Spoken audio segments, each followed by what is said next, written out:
आज हम और एक एग्जांपल करेंगे type first error and type second error पे। ठीक है, यहाँ पे एग्जांपल गिवन दी गई है। इफ x इज ग्रेटर और equal to 1 is the critical region for testing null hypothesis h0 theta is equal to against h1 theta is equal to 1 on the basis of single observation from the population f of x theta is equal to theta e raised power minus theta x and x lies between 0 and infinity। ठीक है, obtain the values of type first error and type second error. ठीक है, तो यहाँ पे given दिया गया है, नल हाइपोथेसिस गिवन की है और अल्टरनेटिव हाइपोथेसिस गिवन दी गई, क्रिटिकल रीजन गिवन दिया गया एंड डेंसिटी फंक्शन गिवन दी गई है। तो हमें निकालना है probability of type first error and type second error.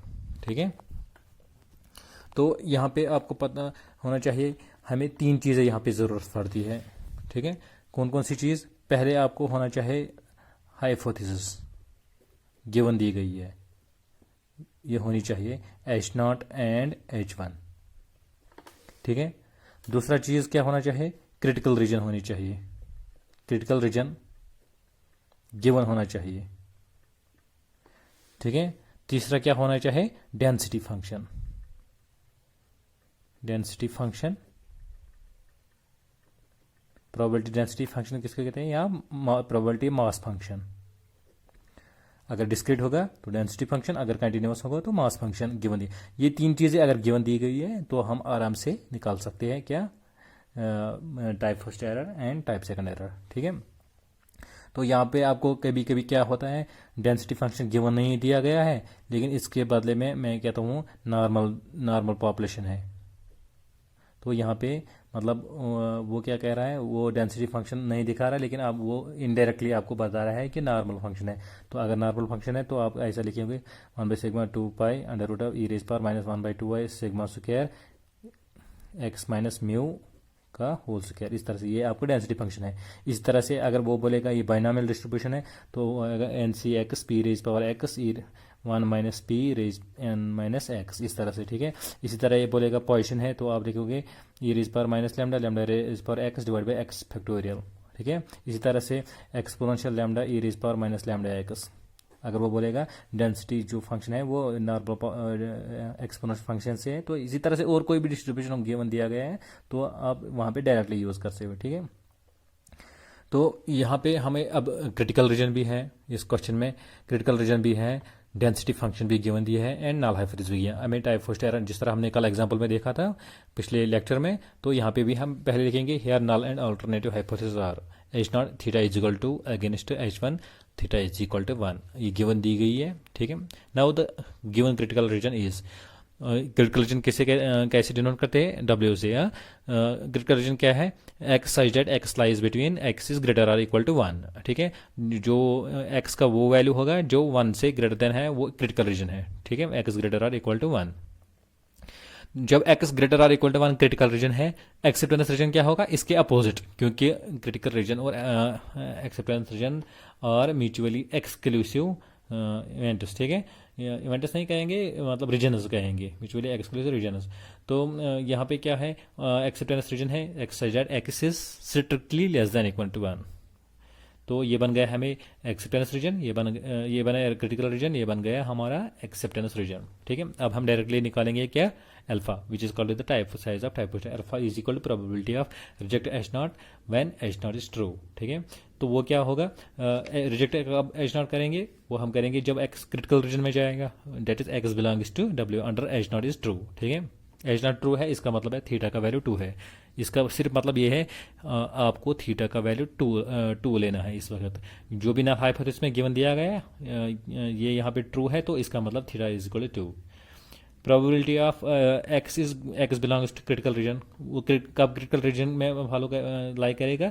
जब x is greater than equal to 1, क्योंकि क्रिटिकल रीजन आपको पता है critical region is x greater or equal to 1। Probability of x greater or equal to 1 under theta is equal to, हमें theta का value 2 देना है। ठीक है, एक्स इज मैंने कल आपको बताया था probability of x is greater than equal to 1, ये लोअर लिमिट है। अपर लिमिट क्या होगा? अपर लिमिट अगर हम यहाँ पे भी देखेंगे, यहाँ पे तो इन्फिनिटी है। ठीक है, अगर गिवन नहीं दिया गया है तो हम डायरेक्टली इन्फिनिटी लेते हैं। Probability of x greater or equal to 1 is equal 1 to infinity f of x theta under theta is equal to dx।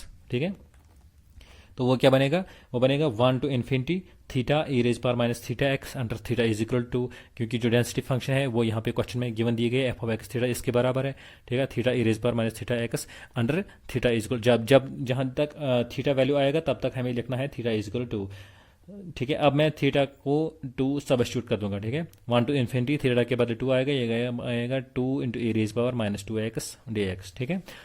2 is constant with respect to integral, तो ये बाहर आ जाएगा, इससे बाहर इंटीग्रल से बाहर what is left 1 to infinity e raise power minus 2x, तो integration ई raise power 2x किसके बराबर होता है, वो होता है e raise power 2x divided by 2, ठीक है, माइनस 2 आ जाएगा क्योंकि यहाँ भी माइनस 2 है। अगर ऐसे होगा इंटीग्रल ऑफ 0 टू इन्फिनिटी या कुछ भी होगा e raise power minus a x, वो किसके बराबर होता है, e raise power minus a x divided by minus a, और इसका ये रह जाएगा, लिमिट्स रह जाएंगे, ठीक है।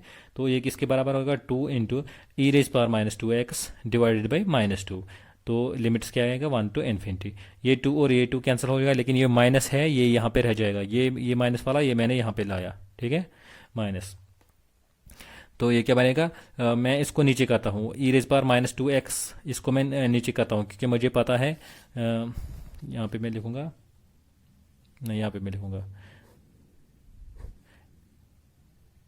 अगर मैं लिखूँगा ई रेज पावर एक्स वो किसके बराबर होता है, 1 minus e raise power minus x, ठीक है। इसी तरह से अगर ई रेज पावर माइनस एक्स है इसको मैं लिख सकता हूँ 1 रेज पर ई रेज पावर एक्स।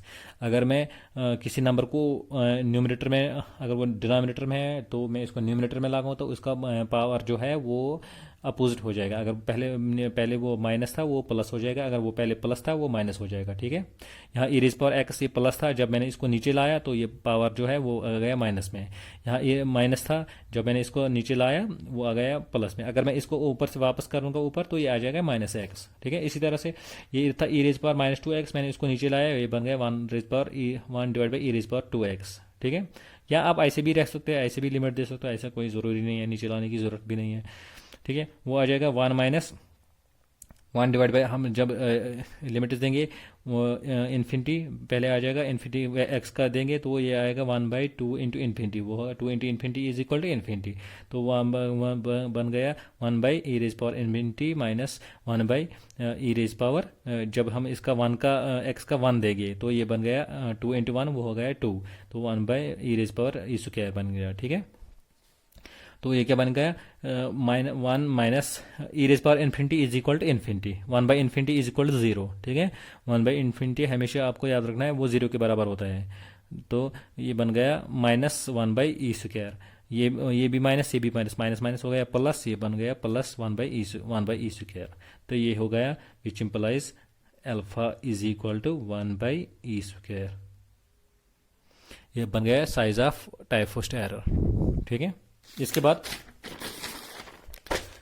बीटा निकालेंगे, टाइप सेकंड एरर हमें किसके बाद, ये आपको डेफिनेटली याद होना चाहिए, एक्सेप्ट एच नॉट, हम टाइप सेकंड एरर में क्या करते हैं, accept H naught under H one is true, ठीक है। इसका मतलब है जो एक्सेप्ट कब करेंगे, जब एक्स बिलोंग करेगा एक्सेप्टेंस रीजन में, ओमेगा डब्ल्यू बार में करेगा, ठीक है, under H one is true, इस वक्त क्या है H one alternative hypothesis true है, ठीक है। तो प्रोबेबिलिटी ऑफ हमें पता है एक्सेप्टेंस रीजन कहाँ पे है, एक्सेप्टेंस रीजन यहाँ पे, अगर आप यहाँ पे देखोगे एक्सेप्टेंस एक्स लेस देन 1,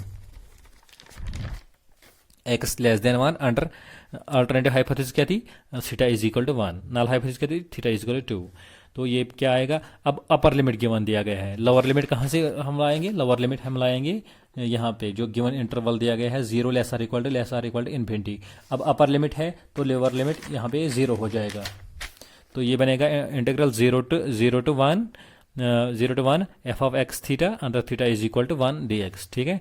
तो वो क्या है, फंक्शन क्या बनेगा 0 to 1 theta e raise power minus theta x, तो मैंने यहाँ पे डायरेक्टली 1 इसको वैल्यू दे दिया, theta is equal to 1 into e raise power minus theta x, तो यहाँ भी थीटा का 1 वैल्यू दे दिया, तो ये बन गया 1 into e raise power minus 1 theta x d x, ठीक है। तो वो बन गया 0 to 1, 1 से मल्टीपल करेंगे तो वो इट सेल्फ आ जाएगा e raise power minus x d x. तो इसकी इंटीग्रेशन क्या होगी, e raise power minus x divide by -1 into ये लिमिट्स बनेंगे, ठीक है। तो वो क्या बनेगा, माइनस टाइम्स ये माइनस बाहर आ जाएगा, ये आएगा अपर लिमिट देंगे तो ये बन गया ई रेज पावर -1 माइनस 0 देंगे ई रेज पावर 0, ठीक है। ये बन गया माइनस टाइम्स, इसको मैं नीचे लाता हूँ, ये बन गया 1/e-1, anything raise power 0 is equal to 1। जब भी किसी का पावर 0 होता है except 0, 0 raise power 0 is not defined, बाकी किसी भी नंबर पे अगर पावर 0 है तो 1 के बराबर है, ठीक है।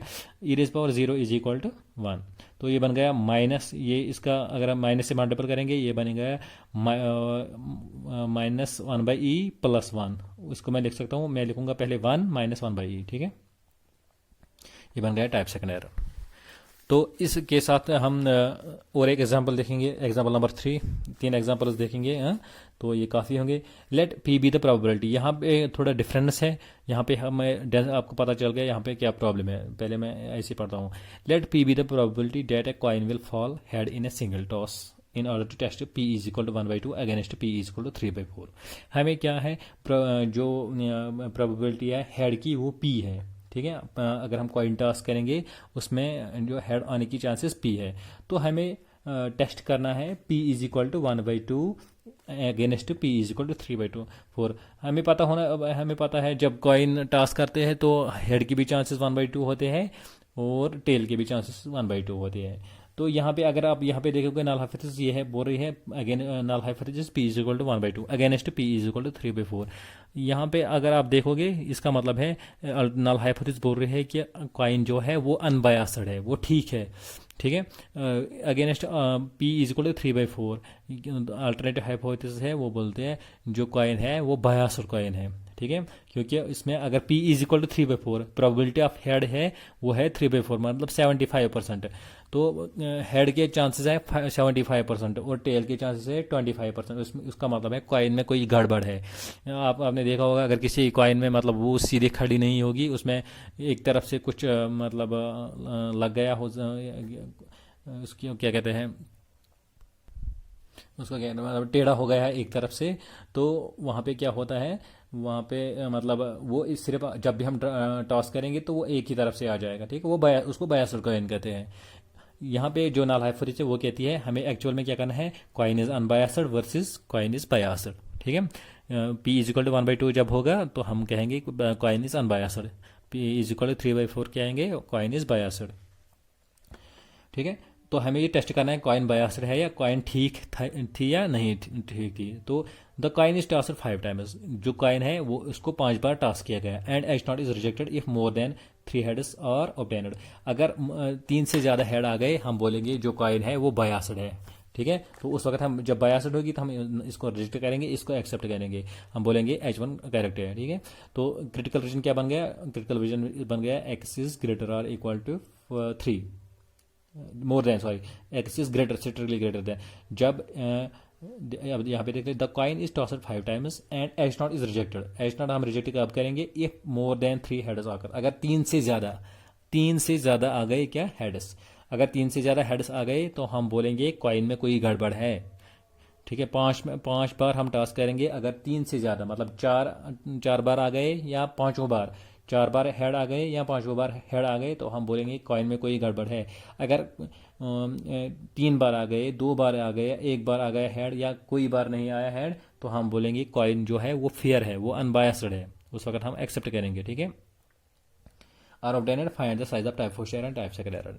आप नहीं यहाँ पे अगर यहाँ पे आप देखोगे यहाँ पे एच नॉट तो गिवन दिया गया है, H1 गिवन दिया गया है। क्रिटिकल रीजन भी हम देख सकते हैं, यहाँ पे वर्ड्स में देखा, यहाँ पे ऐसा नहीं है कि x critical region is x greater than 1 जो पिछले क्वेश्चन में था। यहाँ पे उन्होंने बोला H not is rejected if more than 3 heads, यहाँ पे हम क्रिटिकल रीजन खुद बनाएंगे, ठीक है, क्योंकि यहाँ पे सेंटेंस में गिवन दिया गया है।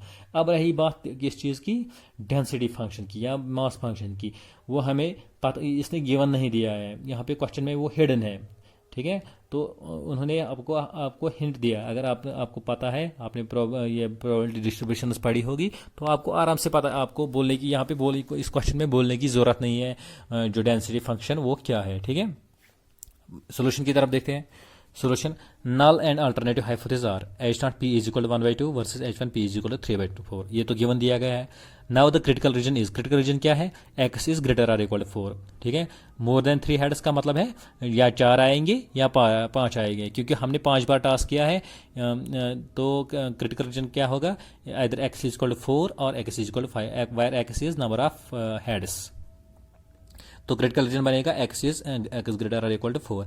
एक्सेप्टेंस रीजन क्या आएगा, x is strictly less than 4। तो x is equal to, that mean x is equal to 3, x is equal to 2, x is equal to 1, x is equal to 0। इसको आप ऐसे भी लिख सकते हो, x less or equal to 3, क्योंकि ये डिस्क्रीट है। 4 से लेस देन 3 है। यहाँ पे अगर आप 3 पे इक्वालिटी लिखोगे तो ये 1 एंड सेम थिंग है। ठीक है, तो अब ये भी आ गया, ये भी आ गया। अब हमें चाहिए क्या, डेंसिटी फंक्शन, जो तीसरा चीज़ हमें ज़रूरत है। हमें पता है, देखो जब भी हम कोई टास्क करेंगे, जब या कोई भी ऐसा एक्सपेरिमेंट करेंगे जिसमें 2 पॉसिबल आउटकम्स होते हैं, उस वक्त वो बाइनॉमियल डिस्ट्रीब्यूशन को फॉलो करता है। ये आपको हमेशा के लिए याद रखना चाहिए। ठीक है, जब कोई इवेंट, अगर वो इसमें सिर्फ 2 चांसेस हैं, फॉर एग्जांपल लाइफ और डेथ, अगर कोई जंप करेगा वो बचेगा या मरेगा, दो इवेंट्स हैं। ठीक है, कॉइन टॉस करेंगे, मरेगा या हेड आएगा या टेल आएगा, 2 इवेंट्स हैं। ठीक है, इसी तरह से येस नो, आप कोई एग्ज़ाम कर रहे हो, उसमें मतलब कोई क्वेश्चनियर है, उसमें येस नो टाइप का क्वेश्चन है, तो वो फॉलो करेगा क्या, बाइनॉमियल डिस्ट्रीब्यूशन को। इसी तरह से बहुत सारे एग्जांपल्स हैं जहाँ पे जो बाइनॉमियल, जब भी कोई इवेंट उसमें सिर्फ दो पॉसिबल आउटकम्स हैं, उस शॉर्ट में उसको कहेंगे वो फॉलो करता है बाइनॉमियल डिस्ट्रीब्यूशन। यहाँ भी हमें यहाँ कॉइन की बात कर रही है, तो यहाँ पे ऑटोमेटिकली क्या, ये जो डिस्ट्रीब्यूशन है ये बाइनॉमियल डिस्ट्रीब्यूशन फॉलो करेगा। अब इसको लिखने की ज़रूरत भी नहीं है, ये लिखेगा probability of, where probability of x is equal to n C x p raise power x 1 minus p raise power n minus x. ठीक है, तो इसने हिडन तौर पर आपको बताया है जो डेंसिटी फंक्शन वो क्या है। आपको अगर आपको पता है ये मतलब बाइनॉमियल डिस्ट्रीब्यूशन फॉलो करेगा, तो आपको पता होना चाहिए, ये आपको आएगा आराम से। ठीक है, अब ये बाइनॉमियल डिस्ट्रीब्यूशन फॉलो करेगा तो प्रोबेबिलिटी ऑफ एक्स किसके बराबर होता है, एन सी एक्स पी रेज पर x 1 minus p n minus x. मैं जल्दी इसलिए बोल रहा हूँ ताकि वीडियो है जो छोटा हो जाए, क्योंकि अपलोड करने में इसको बहुत टाइम लगता है। अब हमारे पास n इज इक्वल टू 5, क्योंकि हम जो कॉइन टास्क करते हैं वो 5 बार करते हैं, तो n is equal to probable, therefore which implies probability of x is equal to 5c x p raise power x 1 minus p raise power p minus x। मैंने सिर्फ n को रिप्लेस किया 5 से। ठीक है, नाउ अब हमारे पास ये भी आ गया, हाइपोथेसिस भी आ गई और क्रिटिकल रीजन भी आ गया। अब हम आराम से निकलते हैं type first error and type second error. Alpha is equal to probability of reject H naught under H naught is true. ठीक है, which is equal to, reject कब करेंगे, जब एक्स बिलोंग करेगा क्रिटिकल रीजन में। क्रिटिकल रीजन कब होगा, x is greater और equal to 4 under H naught. H naught क्या है, p is equal to 1/2, p is equal to 1/2। ठीक है, तो एक्स इज ग्रेटर और इक्वल टू 4, इसका मतलब क्या है, probability of x is greater और इक्वल टू 4, इसका मतलब है probability of x is equal to 4 plus probability of x is equal to 5। ठीक है, हम ऐसे भी लिख सकते थे probability of x is equal to 6, वो पॉसिबल नहीं है क्योंकि हमने 5 बार ही टास्क किया है, तो यहाँ तक ही आ गया। ठीक है, ये ग्रेटर आर इक्वल टू 4 है, लेकिन अपर लिमिट जो है वो 5 तक ही है, तो इसका probability of x is greater or equal to 4 वो क्या है, सिर्फ x is equal to 4 and x is equal, अगर ऐसा होता probability of x is greater than 4 simply, तो वो सिंपली बराबर आ जाता probability of x is equal to 5। यहाँ पे ग्रेटर आर इक्वल टू है तो 4 भी आएगा और 5 भी आएगा। ठीक है, तो यही मैं यहाँ पे लिखा हूँ, probability of x is equal to 4 under p is equal to 1/2। ये हमें आपको कोई वैल्यू दिया, जो पी का वैल्यू है आपको लेना है 1/2, ये सिर्फ यहाँ पे गिवन इन्फॉर्मेशन दी गई है, इससे हमें सिर्फ ये हमें पी का वैल्यू चूज करना है यहाँ पे 1/2। तो प्रोबेबिलिटी ऑफ एक्स इज, ये आ जाएगा ग्रेटर देन 4 जो है वो आएगा probability of x is equal to 4 plus probability of x is equal to 5। Given value यहाँ पे भी है, यहाँ पे भी, यहाँ पे आपको पी वैल्यू 1/2 करना है, यहाँ भी पी वैल्यू 1/2 करना है। ठीक है, तो अब प्रोबेबिलिटी ऑफ एक्स की इज इक्वल टू 4, तो एक्स का वैल्यू आपको 4 देना है और पी का वैल्यू 2 देना है, किसमें, इसमें। तो ये क्या बनेगा 5c4 5c, एक्स के बदले है 4, एक्स के बदले है 4, 5c4 p raise power, p क्या है 1/2, 1/2 रेज पावर x, x क्या है 4, ठीक है, x is equal to 4 into 1 minus p, 1 minus p किसके बराबर है, p is equal to 1/2, 1 minus p क्या हो जाएगा 1 माइनस 1/2, वो बनेगा 1/2, ठीक है। तो 1/2 रेज पावर 5 माइनस 4 वो आ जाएगा 1, 5 minus x is equal to 4, तो वह आएगा 1/2 रेज पावर 1।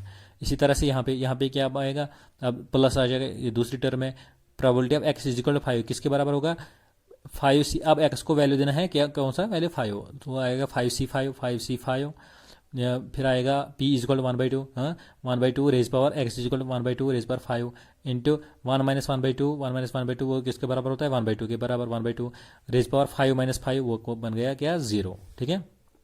अब 5c4, ये 5c4 किसके बराबर होता है 5 factorial divided by 5 minus 4 factorial, 5 minus 4 हो गया 1 फैक्टोरियल इंटू 4 फैक्टोरियल, ये हो गया 5 into 4 factorial divide by 4 factorial, hopefully आपको ये आता होगा, ये इसके किसके बराबर है 5 के बराबर है।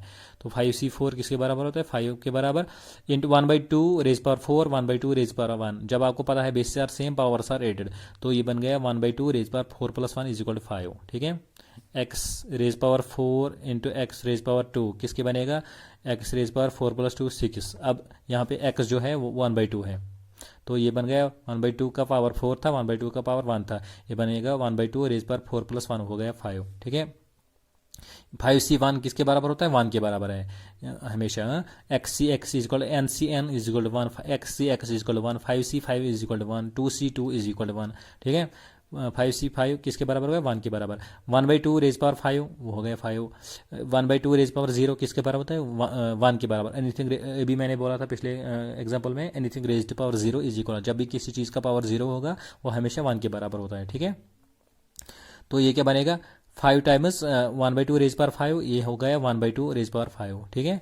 तो ये 5 टाइम्स 1/2 रेज पावर 5 है, ये 1/2 एक टाइम्स 1/2 रेज पावर 5, तो कितना बनेगा 6 टाइम्स 1/2 रेज पावर 5। देखो अगर आप इसको कंसिडर करोगे ये a है, तो ये भी a है ना, ये भी 1/2 रेज पावर 5 है, ये भी 1/2 रेज पावर 5 है, ये है 5a प्लस a, कितना हो गया 6a, ठीक है। तो ये 5 into 1/2 raise power 5 plus 1/2 raise power 5, ये बन गया 6 इंटू 1/2 रेज पावर 5, ठीक है। तो ये 6 into 1 raise power 5 is equal to 1, अगर हम 2 को 5 बार मल्टीपल करेंगे 2 इंटू 2 इंटू 2 इंटू 2 इंटू 2 वो हो गया 32, ठीक है। अब इसको क्रॉस मल्टीपल करते हैं 2 3 जार 6, 2 16 जार, तो वो बन गया 3/16, ये बन गया क्या, ये बन गया type first error. Now beta is equal to, beta किसके बराबर हो गया probability of accept H0 under H1, तो एक्सेप्ट कब करेंगे x इज लेस देन 4, ठीक है, क्योंकि जब क्रिटिकल रीजन है x greater or equal to 4, तो एक्सेप्टेंस रीजन जो है वो पिछले मैंने ऑलरेडी दिखाया है यहाँ पे, एक्सेप्टेंस रीजन कहाँ पे देखा था, w is equal to acceptance region यहाँ पे लिखा है x इज लेस देन 4, ठीक है। तो probability of x is less than 4 given p is equal to 3/4, यहाँ पे क्योंकि H1 ठीक है, H1 ट्रू है, तो H1 का वैल्यू है क्या 3/4, p का वैल्यू उस वक्त 3/4 है, तो ये किसके बराबर होगा, ये दो तरीके से हम निकाल सकते हैं। देखो probability of x is equal to 4, x is less than 4 वो किसके बराबर होगा probability of x is equal to 3, probability of x is equal to 2, probability of x is equal to 1 and probability of x is equal to 0, ठीक है। ये हमें calculate करना है, ये हमें कैलकुलेट करना है, ये हमें कैलकुलेट करना है, ये हमें यहाँ पे हमें क्या 4 टर्म्स कैलकुलेट करने हैं। इससे बेहतर है मैं अपोजिट में लिखूंगा, जिस तरह मैंने कल में लिखा था probability of x belongs to critical region, critical region is equal to 1 minus probability of x belongs to acceptance region, ठीक है। मैं वही प्रोसेस यूज करूंगा, मैं यहाँ पे probability of x is less than 4, ठीक है, गिवन क्या दिया गया है वो इसकी हम बात नहीं करेंगे, मैं क्या लिखूंगा 1 minus probability of x is greater or equal to 4, यहाँ पे स्ट्रिक्टली लेस देन 4 था, मैं लिखूंगा x is greater or equal to 4 under p is equal to 3/4, same है, ठीक है। यहाँ से हमें ये भी हम अब अगर आपके पास टाइम है तो ये भी आप आराम से निकाल सकते हो, ये सेम प्रोसीजर है, ठीक है। 1 माइनस प्रोबेबिलिटी ऑफ जब x इज ग्रेटर देन 4 वो किसके बराबर होता है x is equal to 4 and x is equal to 5, जो मैंने ऊपर दिखाया था, ठीक है। तो ये बन गया probability of x is equal to 4 given p is equal to 3/4, probability of x is equal to 5 given p is equal to 3/4। वो क्या बनेगा 1 माइनस ये 1, ये एक टर्म है और ये एक टर्म है, ये ऐसे नहीं है, ये इसका माइनस नहीं है, या ये आपको अलग से ब्रैकेट में पहले हमें ये निकालना चाहिए, उसके बाद ये जो है माइनस करेंगे 1 को। ठीक है, ये आपको यहाँ पे पूरा ध्यान रखना है आपको। ये 1 है, ये अलग है, पहले आपको ये वाला कैलकुलेट करना है। ठीक है, 5c4 पहले ऊपर निकाला है, किसके बराबर 5 है, तो 3 raise power 4, 3 into 3 into 3 into 3 वो होता है 81। ये आएगा नीचे 4 इंटू 4 इंटू 4 इंटू 4 वो हो गया 256 इंटू 1/4। ये 1/4 raise power 1 is equal to 1/4 plus 5c5 किसके बराबर होगा 1/4, sorry 5c5 is equal to 1। अब 3 रेज पावर 5, ये 3/4 है, 3 का पावर 5 है, 4 का पावर 5 है, तो 3 इंटू ये 5 बार मल्टीपल करने हैं 3 इंटू 3 इंटू 3 इंटू 3 इंटू 3 वो होता है 243, और इसी तरह से 4 इंटू 4 इंटू 4 इंटू 4 इंटू 4 5 बार, तो वो हो गया 1024 इंटू 1/4 रेज पावर 0, ये बन गया 1 क्योंकि anything raise power 0 is equal to 1। तो इसके बाद क्या आ गया which is equal to 1 minus, जब 5 को इससे मल्टीपल करेंगे वो होता है 405 divided by this into this which is equal to 1024 plus 1 into 243 into 1 हो गया 243 डिवाइड बाई 1024। ठीक है, तो एलसीएम इनका सेम निकालते हैं 1024 ऊपर डायरेक्टली ऐड हो जाएगा, इज इक्वल 405 प्लस 243 वो बन गया 648 डिवाइडेड बाई 1024 है। इसको हम क्रॉस मल्टीपल करते हैं 1024 इंटू 1 हो गया 1024 माइनस 648 डिवाइडेड बाई 1024। ये यहाँ पे मैंने कैलकुलेट किया है, जब इसका माइनस करेंगे 1024 माइनस 648 वो बन गया 376 डिवाइड बाई 1024। तो हम उसको यहाँ पे काट देते हैं, तो 4 से करते हैं, 4 9 जार 36, वहाँ पे एक रह गया तो वो बन गए 16, तो वो बन गए 4 4 जार 16। इसी तरह से यहाँ पे 4 2 जार 8, यहाँ पे रह जाएगा 2, ये बन गए 22, तो 4 5 जार 20, अब वहाँ से फिर से 2 रह गए, ये बन गए 24, 4 6 जार 24। ठीक है, अब यहाँ पे क्या आएगा 94 डिवाइड बाई 256, तो 94 डिवाइड बाई 2 दोनों इवन है तो ये भी कट जाएगा, 2 से काट देंगे 2 4 जार 8, 2 4 जार 8। ठीक है, तो यहाँ पे एक रह गया, ये बन गया 14, 2 7 जार 14, तो ये बन गया 2 1 जार 2, 2 2 जार 4, यहाँ पे एक रह गया वो बन गया 16, 2 8 जार 16, 47 डिवाइड बाई एक और है, एक ये बने अब नहीं कर, अब ये लोवेस्ट फ्रैक्शन में है, तो ये बन गया which implies beta is equal to 47 divide by 128। Okay, this is enough for today.